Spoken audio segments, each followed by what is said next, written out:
Hello everyone, আসসালামু আলাইকুম। Welcome করছি আর্টস অফ কুইজিন বিডি থেকে আজকের পর্বে বেলের শরবত দেখার জন্য। এখন বেলের সিজন চলছে, বাজারে এখন প্রচুর বেল পাওয়া যাচ্ছে। এই গরমে ঠান্ডা এক গ্লাস বেলের শরবত কিন্তু নিমেষেই প্রাণ জুড়িয়ে দেয়। পাশাপাশি বেলের কিন্তু রয়েছে বহু ঔষধি গুণ। প্রথমেই আমি পরিষ্কার পানি দিয়ে বেলগুলো খুব ভালোভাবে ধুয়ে নিয়েছি। এরপর মাঝখান থেকে ফাটিয়ে বেলগুলো আমি দুই ভাগ করে নিব। দেখতে পাচ্ছেন আমি একটি বেলনের সাহায্যে বেলগুলো ফাটিয়ে নিচ্ছি। আপনারা কাঠ বা শক্ত যে কোনো কিছু দিয়ে এভাবে মাঝখান থেকে ফাটিয়ে নেবেন। বেলটা খুব সুন্দরভাবে পেকেছে, খুব সুন্দর পাকা বেলের ঘ্রাণ পাওয়া যাচ্ছে। শরবত বানানোর জন্য বেলটা অবশ্যই গাছ পাকা হতে হবে, কারণ বেল যদি শক্ত থাকে তাহলে কিন্তু কোনোভাবেই শরবত বানানো যাবে না। এখন একটি চামচের সাহায্যে শাঁসটা তুলে নিব।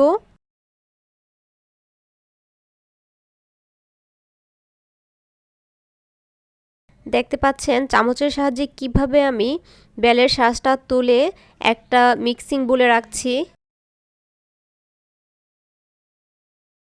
প্রিয় ভিউয়ার্স, আমার রেসিপিগুলো যদি আপনাদের ভালো লাগে তাহলে প্লিজ চ্যানেলটি সাবস্ক্রাইব করে রাখবেন। আর পরবর্তী ভিডিও নোটিফিকেশান সবার আগে পেতে বেল আইকনটি প্রেস করে নোটিফিকেশান অল সিলেক্ট করে রাখবেন। আর যারা অলরেডি সাবস্ক্রাইব করেছেন তাদেরকে অসংখ্য ধন্যবাদ। আর যারা ফেসবুক পেজ থেকে দেখছেন পেজটিকে লাইক বা ফলো দিয়ে রাখবেন। দেখতে পাচ্ছেন চামচের সাহায্যে চেঁচে সম্পূর্ণ বেলটা কিভাবে পরিষ্কার করে তুলে নিচ্ছি। এভাবে আমি সবগুলো বেল তুলে নিয়েছি। এরপর বিচিগুলো হাত দিয়ে বেছে আলাদা করে নিচ্ছি।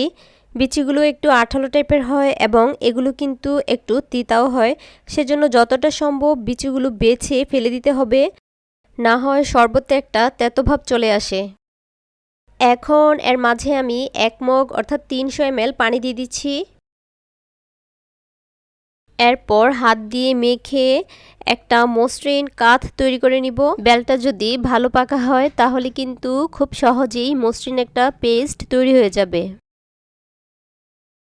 বড় টুকরোগুলো হাত দিয়ে ভেঙে দিয়েছি। এই তো হয়ে গেছে। এখন এটাকে ছেঁকে নিব। অন্য একটি বোলে স্ট্রেনারটি রেখে এর মাঝে বেলের পেস্ট দিয়ে চামচের সাহায্যে চেপে চেপে ছেঁকে নিচ্ছি।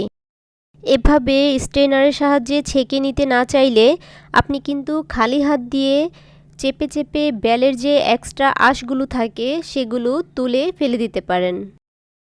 এভাবেই আমি সবটা পেস্ট ছেঁকে নিয়েছি। দেখতে পাচ্ছেন শরবতের জন্য পারফেক্ট একটা পেস্ট কিন্তু রেডি হয়ে গেছে। এখন সবটা পেস্ট আমি একটা মিক্সিং জগে নিয়ে নিচ্ছি। এর মাঝে ফ্রিজে রাখা ঠান্ডা পানি দিচ্ছি 2 গ্লাস বা হাফ লিটার। দিচ্ছি পরিমাণ মতো সুগার সিরাপ। এখানে সুগার সিরাপের পরিবর্তে আপনি সরাসরি চিনিও ব্যবহার করতে পারবেন। এখানে চিনির কোনো নির্দিষ্ট পরিমাপ নেই, কারণ বেলটা কতটা মিষ্টি বা কম মিষ্টি হবে সেটার উপর ডিপেন্ড করে কিন্তু চিনির পরিমাণ কম বেশি হতে পারে। চিনি বা সুগার সিরাপ যাই ব্যবহার করেন না কেন সেটা আপনার টেস্ট অনুযায়ী অ্যাডজাস্ট করে নেবেন। একটা চামচের সাহায্যে নেড়েচেড়ে মিশিয়ে নিচ্ছি। হয়ে গিয়েছে। আমি এখন সার্ভিং গ্লাসে সার্ভ করে নিব। এই রমজানে ইফতারের কয়েক ঘন্টা আগে বা সকালে বানিয়ে ফ্রিজে রেখে ইফতারের সময় কিছু বরফ কুচি দিয়ে পরিবেশন করতে পারেন। বেলের শরবত কম বেশি সবাই বানাতে পারেন, তারপরও যারা জানতেন না আশা করি একটু হলেও উপকৃত হয়েছেন।